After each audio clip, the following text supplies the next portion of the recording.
Pandit Negeri Swasta, tempat kita membahas, mengobrol, diskusi tentang sepak bola. Kali ini kita akan membahas sepak bola Indonesia. Mungkin sebelum kita lanjut,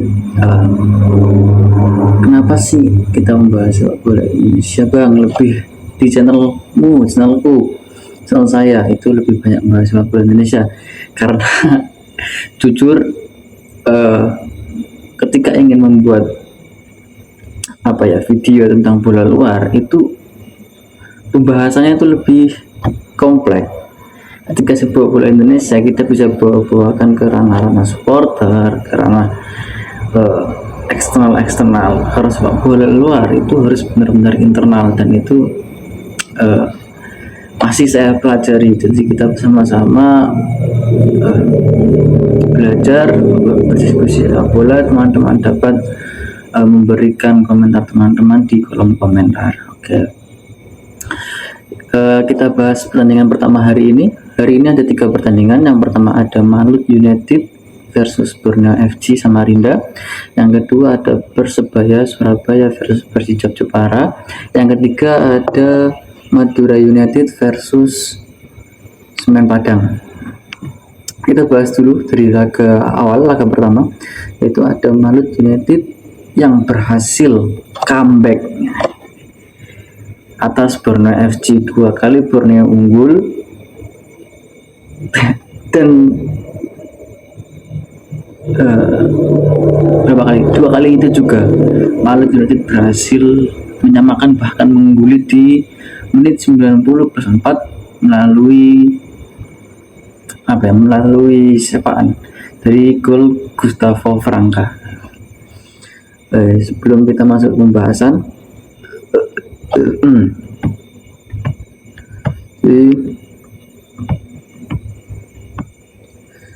laga Malut United versus Borneo FC berakhir dengan skor 3-2. Ya, di sini saya sudah tulis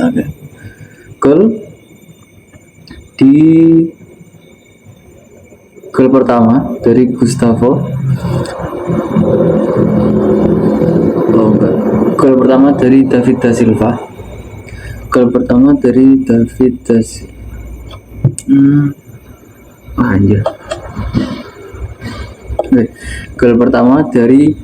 Borneo FC yang dicetak oleh Juan Villa. Ini gol cepat di menit di menit 3. Lalu disamakan langsung oleh David da Silva melalui assist dari Igor. Di gol kedua ini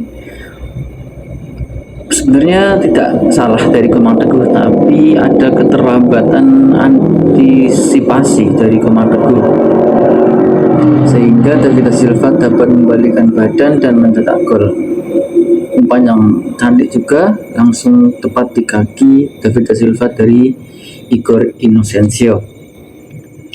Lalu di menit 55 Borneo FC kembali unggul.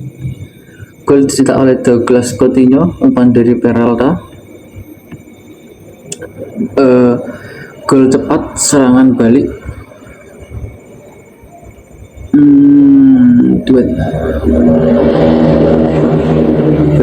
dimulai dari dribbling seorang Peralta yang dilanjutkan oleh Douglas Coutinho. Lagi-lagi Malut United berhasil menyamakan skor kembali melalui Rustam. 2 menit atau 1 menit sebelum mencetak gol, Rustam itu baru masuk menggantikan Yakob Sayuri. Dan 2 menit setelahnya Rustam berhasil mencetak gol, assist dari Trione setelah siapa ya?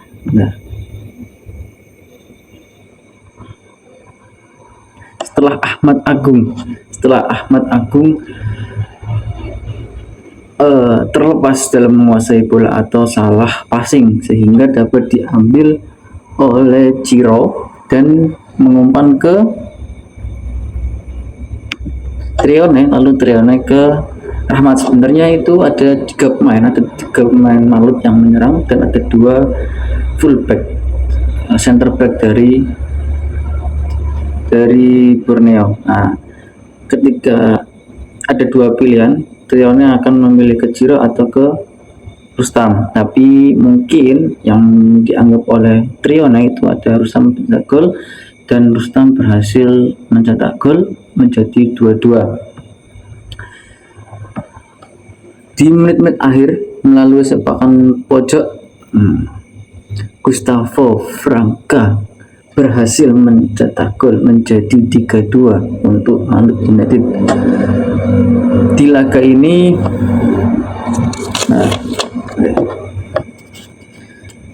ini ada beberapa di laga ini duet 2 si kembar, Yakob Sayuri dan Yance Sayuri. Yakob Sayuri, Yance Sayuri, dan Ciro serta David da Silva. Jadi ada 2, Yance Yakob yang jadi 1, Ciro dan David da Silva jadi 1. Nah, keempat pemain ini tak terbendung kombinasinya, bermain sangat kompleks, simple, baik itu bola pendek dan bola jauh, bola datar, bola lambung. Bola lambung itu ada 2 sisi, kanan kiri Yance dan Yakob sangat bermain, umpan-umpannya sangat pas. Lalu ketika bola di tengah itu ada Ciro dan David da Silva, itu selalu membahayakan pertahanan Borneo FC. Bahkan terkadang tak ada ketika Yance dan Yakob itu terlambat dalam melakukan attacking, hanya ada David da Silva serta Ciro itu dapat mengobrak-abrik pertahanan dari Borneo FC Samarinda. Ini mungkin menjadi kekuatan yang dimiliki oleh Malut itu sendiri ketika melakukan attacking terhadap musuh-musuh yang dihadapi. Ada ini juga perlu disoroti, wasit. Wasit dalam pertandingan antara Malut dan Borneo itu saya rasa agak terlambat atau kurang cepat dalam mengambil keputusan, karena seperti yang kita lihat bersama, pertandingan Borneo FC versus Malut United ini memakai tempo cepat, bahkan sangat cepat. Di menit, contoh saja,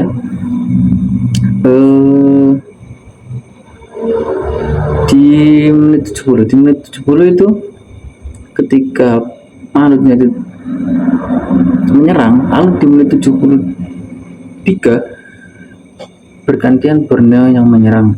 Jadi saling serang ini sangat cepat dan keputusan wasit itu bisa dikatakan terlambat, sehingga ada beberapa protes dari para pemain.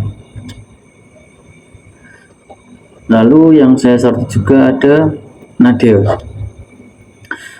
kiper dari Borneo, sangat bermain bagus di menit-menit akhir, apalagi menit 70 ke atas, 80 ke atas. Nah, sebenarnya di gol yang ketiga Malut, ketika Gustavo mencetak itu sebelum melakukan tendangan corner kick, nah dia sudah memegang tangan kanannya mungkin terasa sakit, tetapi kembali wasit tidak melihat ke sisi Nadeo. Mungkin yang saya ketahui sebaiknya wasit menanyakan bagaimana keadaan Nadeo, yang mana nanti wasit memanggil tim medis dari Borneo FC. Tapi dalam laga itu bukan memihak kepada Nadeo, tapi mungkin jika wasit menanyakan kepada Nadeo dan memanggil medis, itu bisa dikatakan fair. Tapi lagi-lagi laga sudah selesai, Malut United berhasil memenangkan pertandingan yang membuat posisi dari Borneo FC Samarinda turun menjadi posisi 2 karena Persib Bandung kemarin menang dengan skor 1-0, dan Maluku United berhasil naik ke posisi 3 menggeser Persija Jakarta yang nanti baru akan bermain esok hari melawan Bayangkara FC. Ya, sekarang kita akan head to head kan pemain. Di sini line up.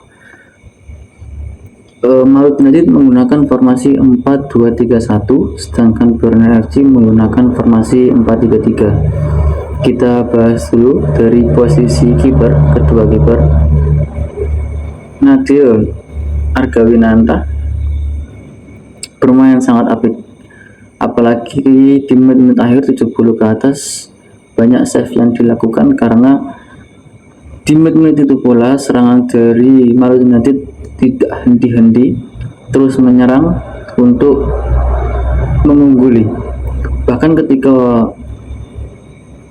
kedudukan skor sama 2-2, Maluku tetap melakukan ofensif dalam menyerang.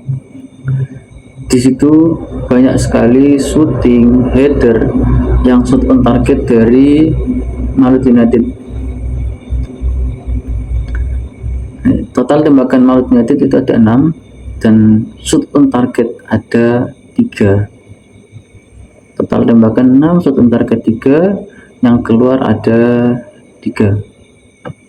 Di situ Nadia bermain sangat bagus. Alan juga tak kalah bagus, tapi dalam melakukan passing ke depan itu yang saya sorot dari Alan itu kurang memiliki passing yang pas, seperti halnya kiper kemarin. Siapa ya, laga kemarin yang saya bahas di YouTube saya video sebelum ini. Nah, itu passing kiper adalah pemain kunci pertama dalam melakukan serangan. Passing pertama dalam melakukan serangan itu adalah kiper. Nah, itu mungkin kekurangan dari Alan yang saya soroti, tapi selebihnya sama. Alan dan Nadia bermain sangat bagus, tapi jika dihead-to-headkan saya lebih ke Nadia, karena sangat terlihat sekali Nadia memiliki apa yang Alan tidak miliki. Lalu ke pertahanan, kita ke tuan rumah terlebih dahulu. Ada Abdullah Staluhu, Nelson Junior, Gustavo Franca, dan Igor Inancio. Pada pertandingan ini saya kurang melihat aksi-aksi yang biasa dilakukan oleh Abdullah Staluhu. Jadi mungkin karena di pertandingan tadi Borneo FC itu khususnya di babak pertama, Borneo FC lebih memaksimalkan seorang Douglas Coutinho.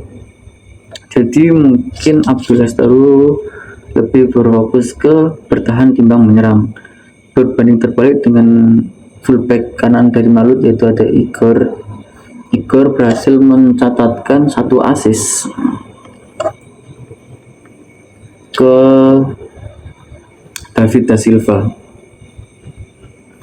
Igor banyak melakukan sprint menusuk, bahkan masuk ke box pertahanan dari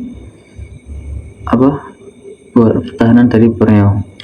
Untuk center back ada Nelson Junior dan Gustavo Franca, bermain cukup apik, tapi ketika gol kedua dari Borneo, entah bagaimana posisi keduanya itu sangat di luar, sangat jauh dari box pertahanan Maluku, yang akhirnya ketika serangan balik cepat mereka berdua telat dan Borneo berhasil mencetak gol. Mungkin itu yang saya soroti ketika gol kedua Borneo, dimana menit-menit sebelum gol itu tercetak keduanya bermain sangat apik, tapi entah kenapa pada menit itu mereka sangat di luar dari box pertahanan mereka sendiri. Lalu untuk di menit 46 Abdul Lestaluhu digantikan oleh Manahati Lestusen. Lalu Edison Junior digantikan oleh Saburudin Tahar. Mungkin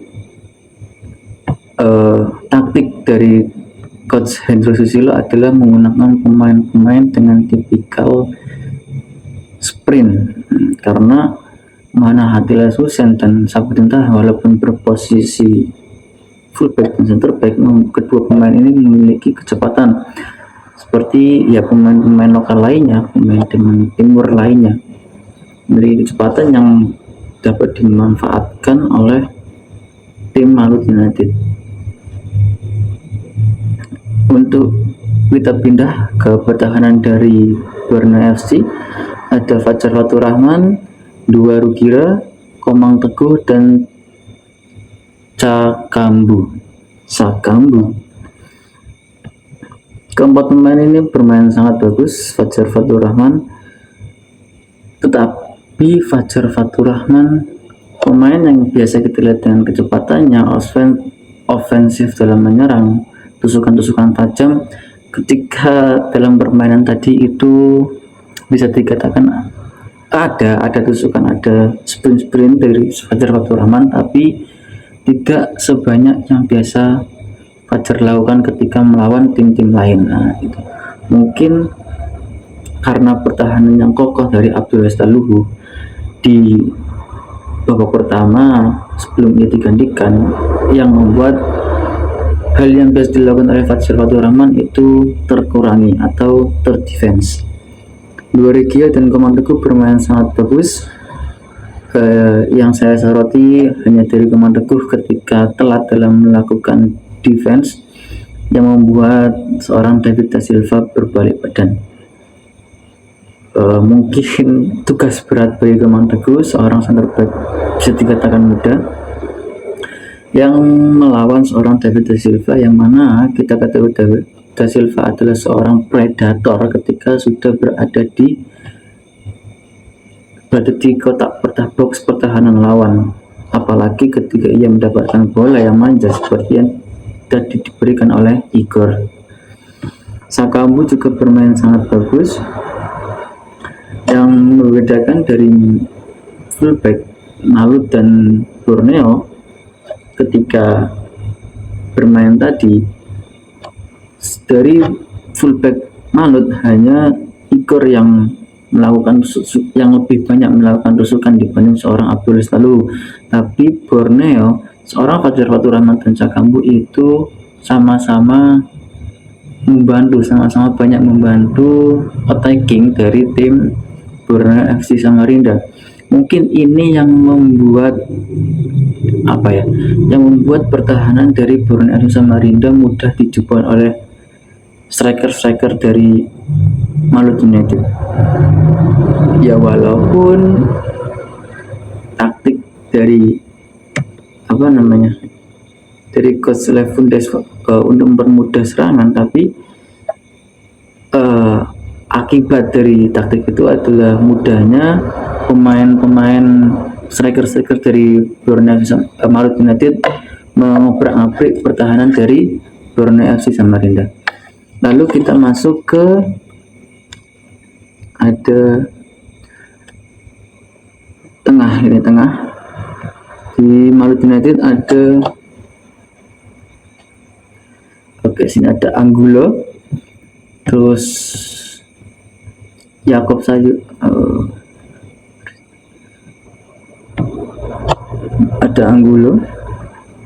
Sayuri, Yanja Sayuri, Ciro Alves, dan Tristiawan dan Angulo bermain sebagai CMF dan DMF, defender midfielder dan central midfielders. Dilakukan sangat baik oleh kedua pemain tersebut, tetapi Tristiawan digantikan di menit 46 atau di babak kedua, digantikan oleh Trione.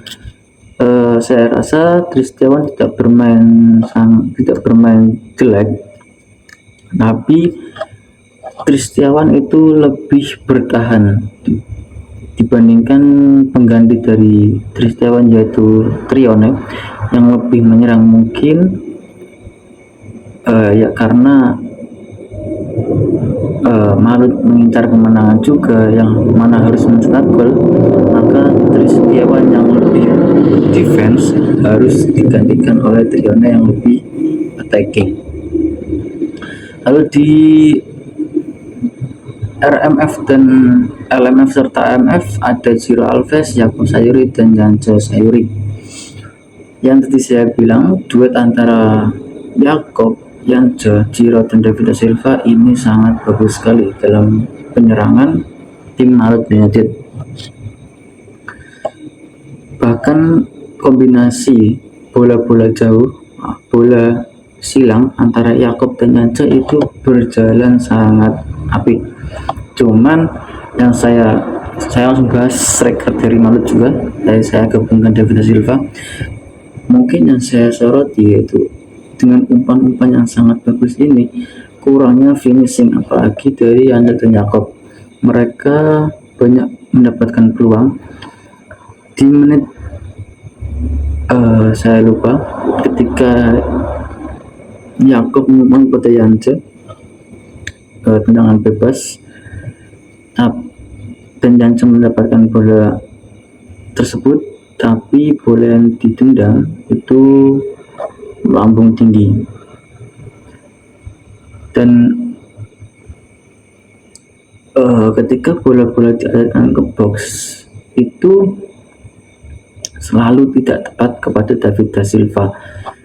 Nah, yang saya lihat juga Malut itu lebih bermain bola-bola datar, jadi bola-bola pemain-pemain Malut ini memiliki lebih unggul di kaki timbang di header. Ada Ciro, ada David da Silva, lalu Yakob Sayuri dan Yance Sayuri. Mungkin lebih dari Coach Henry Susilo lebih dapat memaksimalkan kekuatan kaki dari keempat pemain penyerang dari Malut tersebut. Oke, kita berpindah ke langsung ya dari gelandang dan penyerang. Ada Kei Hirose, Hardiansa, Joan Villa, Peralta, Joel Vinicius, dan Douglas Coutinho.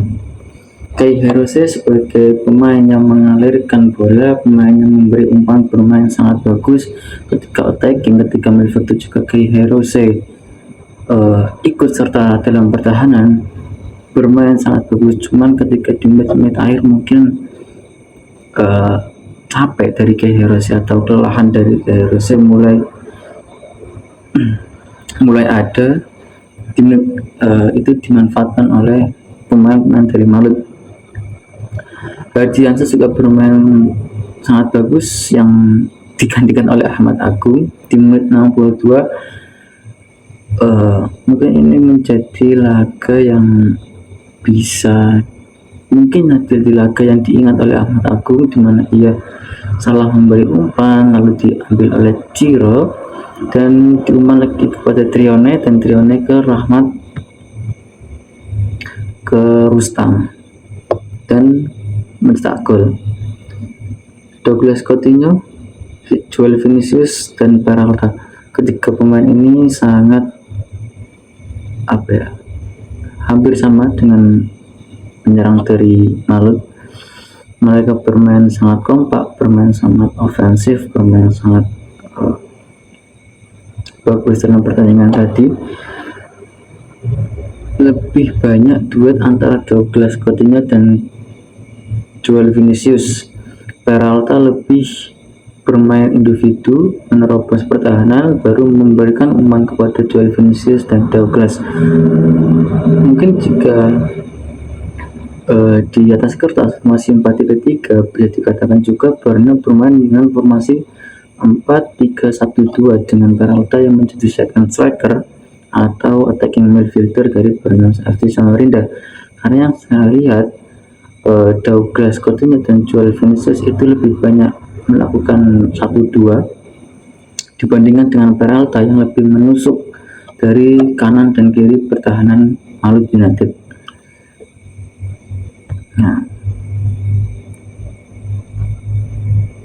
Dengan hasil ini tadi Malut naik ke peringkat 3 dan Borneo turun ke peringkat 2. Kita lanjut ke pertandingan kedua, ada Persebaya Surabaya versus Persijap Jepara. Pertandingan yang digelar di Stadion Gelora Bung Tomo menghasilkan skor yang cukup telak 4-0. Sebenarnya di menit-menit awal, menit 1 sampai sebelum terciptanya gol penalti dari Bruno, itu Persijap Jepara sangat menguasai pertandingan. Mereka sangat memegang tempo. Persijap Jepara bermain dengan tempo cepat dan tepat. Nah, umpan-umpan sangat tepat antar pemain. Mungkin dari Persebaya kaget dengan permainan awal yang dilakukan oleh Persijap Jepara hingga penalti atau pelanggaran yang dilakukan oleh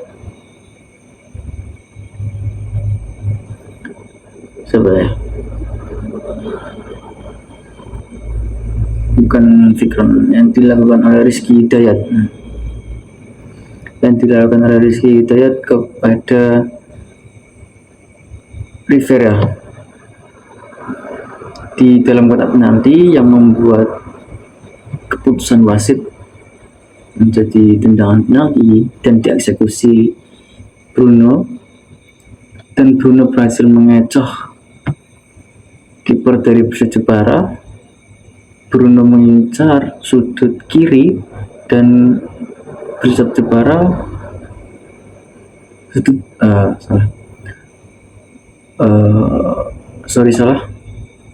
Bruno shoot ke kanan dari posisi kiper, lalu posisi kiper itu terbang ke kiri dari posisi dirinya sendiri. Gol kedua di menit 38 dicetak oleh Luis Lelis, umpan dari Rivera. Melalui permainan yang sangat bagus, assist yang sangat indah dari Rivera berhasil dicetak oleh Luis Lelis. Gol ketiga yang disematkan oleh Rivera setelah umpan dari Galivertas di sini masuk menggantikan Malik Rezaldi.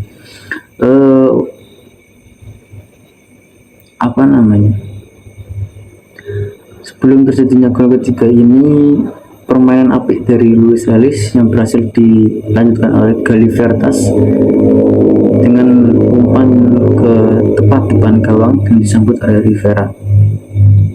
Gol keempat, killing the game, Perovic, umpan dari Bruno. Sebenarnya Persijap Jepara tidak bermain jelek, mereka bermain bagus, mereka memiliki semangat juang untuk mencetak gol, tetapi ketika mereka menguasai bola dan mereka berhasil membawa bola itu ke tengah lapangan, sampai di situ mereka bingung, mereka ingin mengumpan ke siapa. Walaupun striker mereka sudah membuka ruang, tapi entah mengapa gelandang mereka itu seperti susah untuk memberikan umpan ke depan. Setelah tadi bahas ringkasan, kita masuk ke line up. Line up di atas kertas, Persebaya Surabaya menggunakan formasi 4-3-3, sedangkan Persijap Jepara menggunakan formasi 4-2-3-1. Kita langsung head to head kan antara Hernando Ari dengan Johan Syah. Hernando Ari bermain sangat bagus, walaupun mungkin serangan lebih baik dilakukan oleh Persebaya, tetapi Persijap juga sesekali melakukan shoot ke arah Hernando Ari. Total tembakan ke arah gawang yang dilakukan Tembakan yang dilakukan oleh Persib Jepara itu ada 11 dan yang mengarah ke gawang atau shooting target itu ada 1 dan itu berhasil ditepis oleh Hernando Ari. Apalagi di menit 70 menit 60 sampai menit 70 itu banyak serangan yang dilakukan oleh Persijap Jepara. Johansyah juga bermain sangat bagus. Justru dari Persijap Jepara kita langsung masuk ke lini pertahanan. Yang perlu disoroti adalah center back, karena dari keempat pemain center back yang dimiliki Persijap Jepara ada Saki, Brito, Afrianto, dan Yakumbu. Hanya seorang Yakumbu yang terlihat bermain cukup bagus. Dari attacking dan defense, Yakumbu memiliki semuanya. Afrianto dan Brito serta Saki itu stuck, mereka hanya defense, dan ketika defense pula komunikasi ketiga pemain ini tidak keempat ditambah dengan Yakumbu tidak berjalan sempurna, yang membuat mana striker dari Persebaya, winger cepat dari Persebaya, ada Malik Rizaldi, ada Bruno, ada Gali, itu sangat mudah menerobos pertahanan dari Persijap Jepara. Bahkan gol ketiga dari Persebaya itu Galifretas memberikan umpan sudah berada di dalam box penalti atau box pertahanan dari Persijap yang diberikan ke seorang Bruno. Tadi kita sudah bahas Persijap, kita bahas ke Persebaya. Di lini pertahanan ada Rahmat Irianto, Mitrevski, Luis Lelis, dan Araya. Seperti biasa, Luis Lelis dan Mitrevski bermain sangat bagus. Ada yang berbeda ketika laga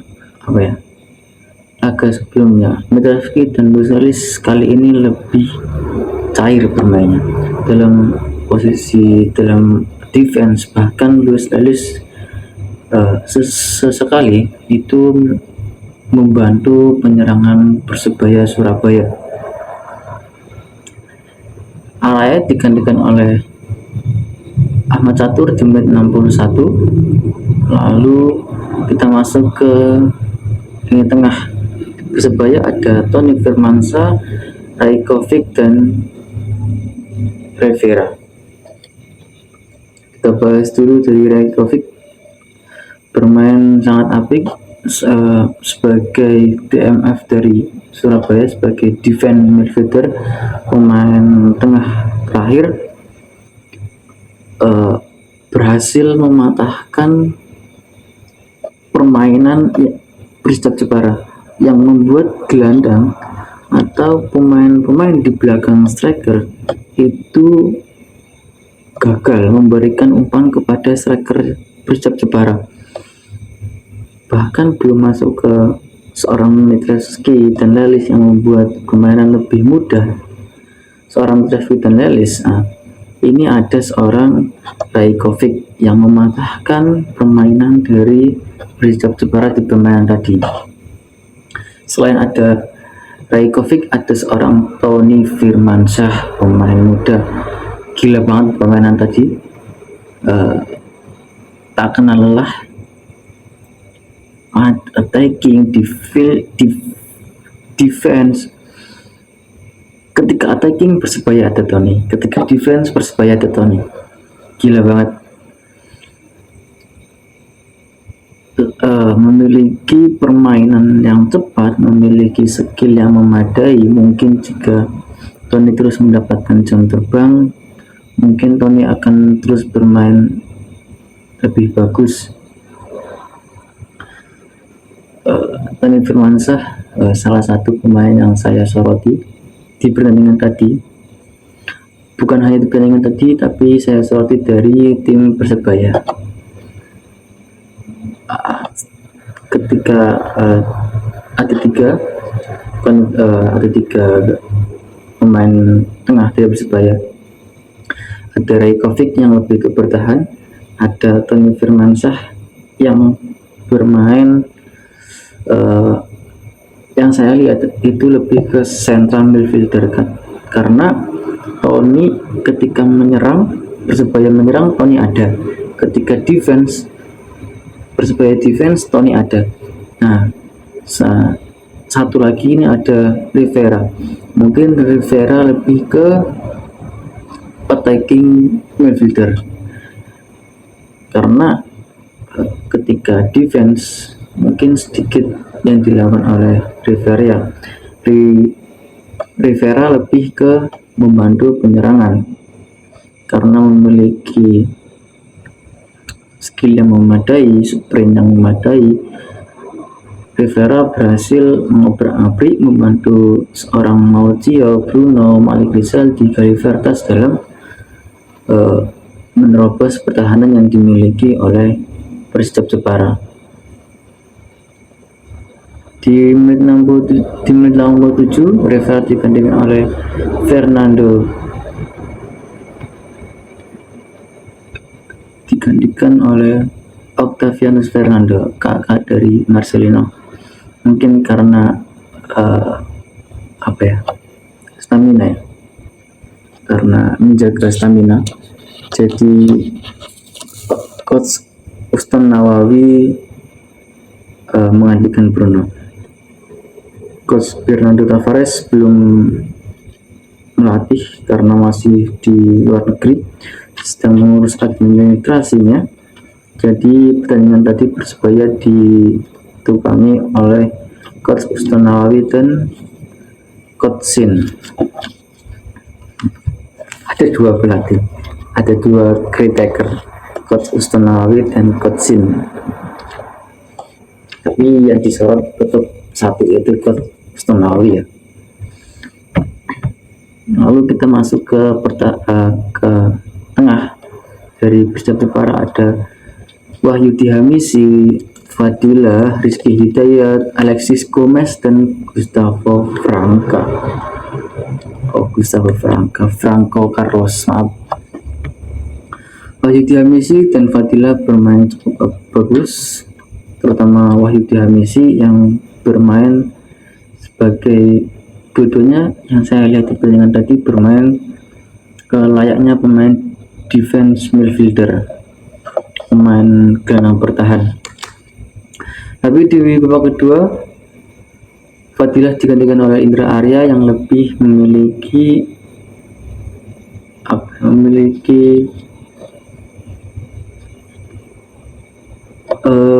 skill untuk menyerang, lebih ofensif dalam menyerang, dimiliki oleh Indra Arya di babak kedua, yang membuat lebih banyak peluang Persib Jepara di babak kedua dibanding di babak pertama. Lalu di right dan di RMF dan LMF ada Rizky Hidayat serta Franco Carlos. Lalu di AMF atau attacking midfielder ada Alexis Gomez. Di sini saya fokus ke Alexis Gomez karena ketika Alexis Gomez sudah dikunci oleh Rajkovic, oleh Tony Firmansyah, ritme atau pola penyerangan yang akan dilakukan oleh Persib Jepara itu mati, buntu, dan bola berhasil direbut oleh Persebaya dan Persebaya berhasil menguasai bola itu bergantian. Dalam pertandingan tadi, Alex Gomez menjadi pemain kunci dari Persib, tapi Alex Gomez juga menjadi pemain yang paling banyak dikunci oleh pemain Persebaya, yang membuat permainan dari Persib Jepara tidak berjalan sempurna.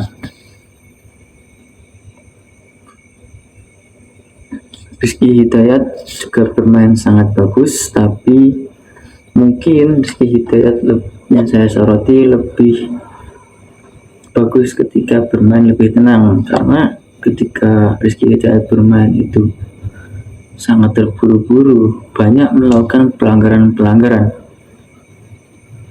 Kita kecualikan pelanggaran pertama yang dilakukan oleh Rizky Hidayat, yaitu penalti, karena ya mungkin itu karena ada ketidaksengajaan dari Rizky Hidayat, karena Rizky Hidayat juga sudah berusaha menarik kaki, tapi setelah pelanggaran tersebut banyak sekali pelanggaran yang dilakukan oleh Rizky Hidayat, ada sekitar 2 atau 3 pelanggaran yang dilakukan oleh Rizky Hidayat.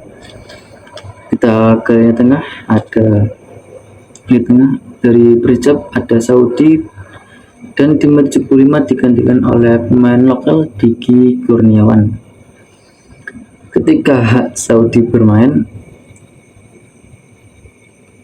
Persijap melakukan bola-bola servis kepada Saudi.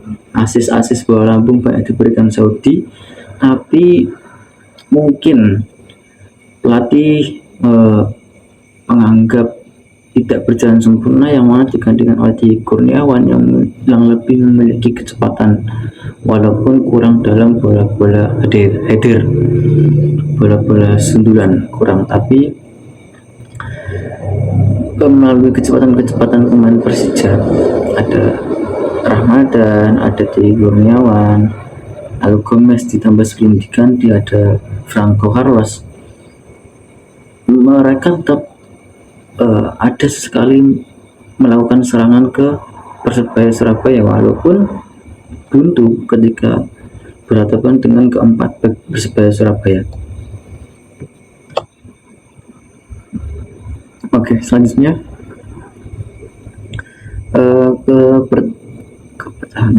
ke penyerang Persebaya ada Bruno, ada Mauricio dan Malik. Berbeda dari pertandingan sebelumnya, Malik yang sangat ofensif bahkan mencetak gol, tetapi dalam pertandingan tadi permainan Malik sangat kurang, yang mana akhirnya Goldstone menggantikan Malik Rezaldi dengan Galih Freitas, dan ketika diganti Galih Freitas mendapatkan waktu menit bermain dimanfaatkan dengan baik dan berhasil memberikan asis. Mauricio juga bermain sangat bagus, tapi mungkin bukan harinya Mauricio dan Malik, yang mana ketika diganti pemain pengganti yaitu Galih Freitas dan Perovic itu lebih bermain sangat bagus dan kompleks. Mungkin karena sudah unggul, tim Persebaya lebih lebih mudah, lebih cair dalam mengalirkan bola. Yang itu membuat striker dari Persebaya, ada Galih Freitas, ada Petrovic, lebih nyaman dengan bola-bola asis yang diberikan oleh pemain-pemain di belakangnya. Tusukan-tusukan Bruno sangat berbahaya sekali. Bahkan Bruno lebih menusuk di babak kedua, tidak melebar seperti babak pertama, tapi sprint dari Bruno lebih menusuk ke tengah atau lebih masuk ke box pertahanan dari Persijap Jepara. Laga ini berakhir dengan skor 4-0 yang membuat posisi dari Persebaya berada di posisi ke-6, menggeser dari Persita Tangerang dan Bali United. Sementara untuk Persijap Jepara tetap berada di posisi 17 klasmen sementara. Kita lanjut ke pertandingan ketiga, ada Madura United dan Semen Padang. Entah apa yang terjadi dengan Semen Padang, hampir 180 derajat pertahanan Semen Padang itu berbeda ketika Semen Padang melawan Persija Jakarta. Sangat mudah sekali pemain-pemain Madura United mengobrak-abrik membawa bola hingga box pertahanan Semen Padang, yang membuat Madura United berhasil mencetak 5 gol, atau ya sangat mudah sekali gitu. Bahkan 1 gol dari Semen Padang itu karena ada kesalahan dari seorang Mendoza ketika pemain Semen Padang ketika saya lupa, pemain Padang memberikan bola passing ke tengah, bola lambung ke tengah, dan Maidon gagal salah dalam menghalau. Bola terlepas dan dapat dimanfaatkan oleh Stewart, yaitu karena ada kesalahan Semen Padang, ada kesalahan dari Madura. Selebihnya Semen Padang sangat bermain buruk dibandingkan dengan laga melawan Persija Jakarta. Bahkan total tembakan yang dilakukan oleh Semen Padang itu hanya 1, dan itu walaupun itu satu target tapi hanya 1. Berbanding terbalik dengan hal yang dilakukan oleh Madura United, ada 10 tembakan dan semuanya shoot on target. Entah apa yang terjadi dengan Semen Padang. Seharusnya coach Dejan Antoni dapat melihat permainan sebelumnya, dapat memakai taktik ketiga, karena tipikal Madura dan Persija Jakarta menurut saya hampir sama. Pemain-pemain asing yang cepat, pemain-pemain asing yang mengandalkan kecepatan itu sama, tinggal mereka menerapkan pemain ketika melawan Persija. Menurut saya dapat meredam permainan cepat dari Madura. Tapi entah mengapa dalam permainan tadi space yang dilakukan oleh pemain Semen Padang itu sangat lebar, yang membuat pemain Madura sangat nyaman dalam menguasai bola, sehingga pertandingan tadi berhasil dimenangkan oleh Madura dengan skor 5-1. Gol yang dicetak oleh Lulinha, Maidon Herman Balotelli, dan Lulinha. Satu-satunya gol Semen Padang dilakukan oleh Stewart. Mungkin itu pembahasan jalannya ketiga pertandingan yang tadi dilakukan pada tanggal 28 Desember. Untuk pertandingan besok ada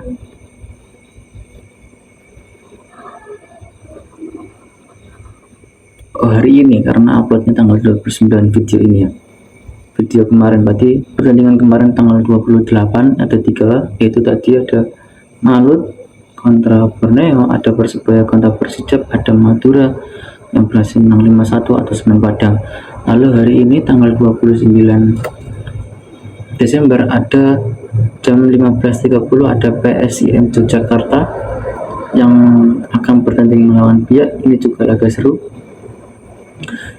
Bersamaan dengan laga PSM melawan Biak, Bali United akan berhadapan dengan Dewa United. Ini duel dengan komposisi pemain yang sangat memadai. Lalu ada Persija Jepara, ada Persija Jakarta yang akan melawan Bayangkara. Ada besok hampir semua tim papan atas bermain. Kita lihat klasmen Liga 1. Kita lihat bola ya. Oke, kita bahas dari PSIM melawan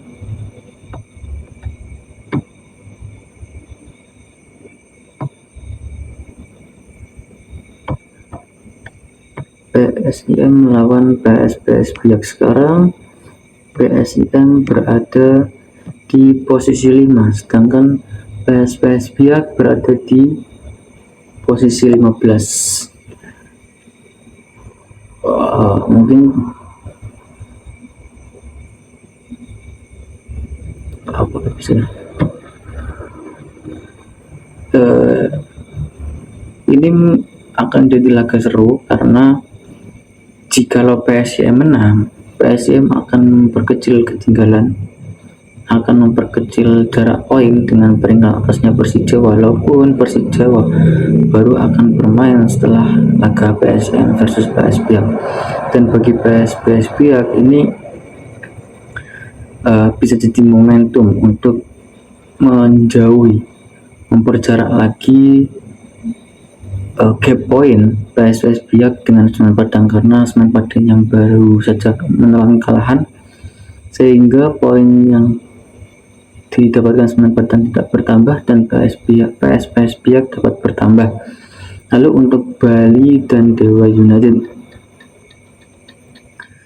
jika Bali United besok memenangkan pertandingan kontra Dewa, Bali United akan langsung melesat ke posisi 5 menggantikan PSIM Yogyakarta jika PSIM Yogyakarta menelan kekalahan.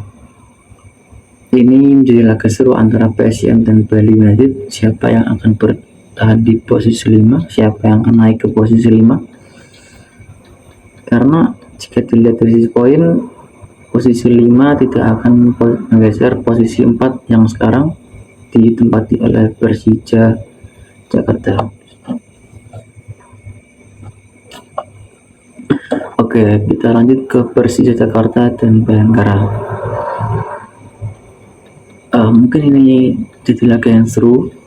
Jika Persija berhasil memenangkan pertandingan, Persija akan menggeser Malut United yang baru saja tadi kemarin ketika Malut melawan Borneo di tanggal 24 mereka menggeser Persija, dan di hari ini di tanggal 29 digeser lagi, Persija akan naik dan Malut akan turun, karena Persija akan mendapatkan poin 32 dan Malut dengan 31, dan ini memperkecil jarak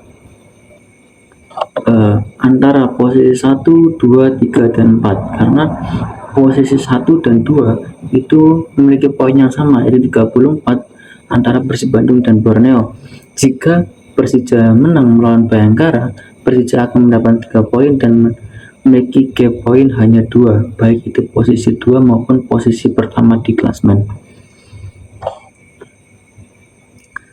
Jika Bayangkara menang, Bayangkara akan langsung melejit ke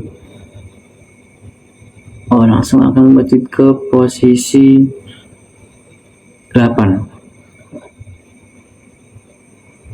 Karena jika lihat dari jumlah gol yang dimiliki Bayangkara dan Persita, walaupun Bayangkara menang akan mendapatkan poin 22, tapi jumlah gol lebih banyak dimiliki oleh Persita, sehingga mungkin jika Bali United kalah melawan Dewa United, Bayangkara akan menggeser Bali di posisi ke-8. Oke, mungkin itu yang dapat saya sampaikan. Review pertandingan 3 pertandingan di tanggal 28 dan kemungkinan klasemen setelah yang nanti akan terjadi di pertandingan di tanggal 29. Bagi teman-teman yang mau berdiskusi, yang mau membahas, mengobrol tentang sepak bola khususnya Liga Indonesia, karena jujur ketika saya akan membuat video luar itu mungkin karena pengalaman saya yang kurang atau pengetahuan saya yang kurang dengan permainan yang lebih kompleks yang dilakukan oleh tim-tim luar, itu ketika saya membahas saya merasa isi atau daging dari pembahasan saya itu kurang dibanding ketika saya membahas tim dari Liga Indonesia. Mungkin teman-teman dapat berkomentar di kolom komentar, kita membahas bersama. Dan jangan lupa untuk teman-teman, jangan lupa like, subscribe, dan share video dari Pandit Negeri Swasta, karena kita akan terus memberikan pembahasan yang objektif berdasarkan data dari pertandingan-pertandingan yang telah dilakukan oleh tim-tim yang bertanding. Itu saja yang dapat saya sampaikan. Salam olahraga.